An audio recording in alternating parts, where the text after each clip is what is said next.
We had some impressive rainfall overnight last night, particularly throughout the Quiet Corner, where 2 to 3 inches of rain fell. Heading to the southwest from there, closer to, say, Wethersfield, Glastonbury, it was more like the 1 to 2 inch range. At Bradley International, we picked up 1.64 inches, bringing our monthly total to 3.36 inches, a surplus of over 2 inches month to date. And if we go back to the start of 2025, we have over a 3-inch surplus of rainfall, or the liquid equivalent of anything frozen, at least through July 10th. First Alert Futurecast tomorrow showing some clouds, a bit of patchy fog to start the day, and then we could see some isolated showers or storms pop up, particularly in northwestern Connecticut, and a couple of those storms could even be on the stronger side. But outside of that, we expect a mainly dry day, turning brighter as the day goes on. We stay muggy tomorrow and through the weekend, and going into Monday, our humidity will really start to peak back to oppressive levels of humidity, fueling another round of storms. They appear to be a bit more widespread Monday, so your first alert to some more active weather.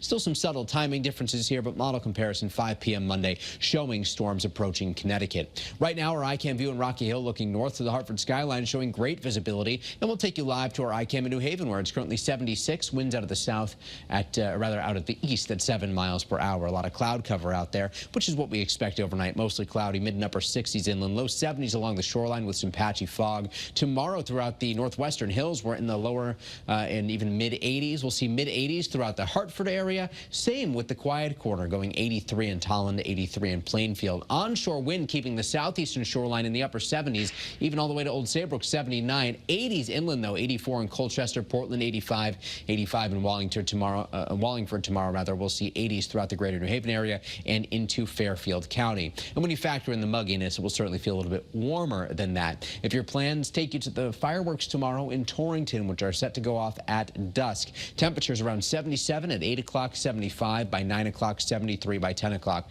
Torrington is one of the towns where we might see some isolated storm development, so make sure you have the free First Alert weather app handy, as that will send you updates based on your location if there's lightning nearby. And we run a similar risk on Saturday too. We could just see a couple of isolated storms pop up, but both tomorrow and Saturday we expect many towns to stay dry. It's Sunday when we're looking at dry weather throughout the entire day. Partly sunny skies, staying muggy out there, and then becoming downright humid by Monday. Shoreline highs over the next few days will be in the lower 80s. It's Tuesday, Wednesday, and Thursday where we really crank up the heat next week. We're forecasting temperatures in the mid and upper 80s along the shoreline, but we're going 91 Tuesday, 93 Wednesday, 92 Thursday.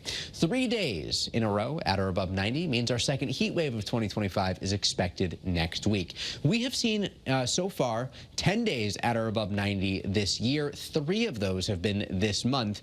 Typically, we see 20 in an average year, and we're already halfway there. We're expecting to add 3 more as we approach the midpoint of July, and it looks like this pattern is going to continue at least for the time being.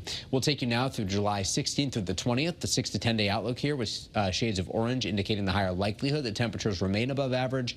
And as we get into this weekend especially and into next week, this is a pretty notable time for us because our average high temperature peaks at 86 degrees. This is the warmest average high, and it runs from July 13th, Sunday, through the 24th. So when we see pattern that would favor temperatures running above average, perhaps you start to think more days in the upper 80s or even the low 90s. We certainly see plenty of that on the way next week. Tomorrow and Saturday, just some isolated storm development at greater risk of storms on Monday.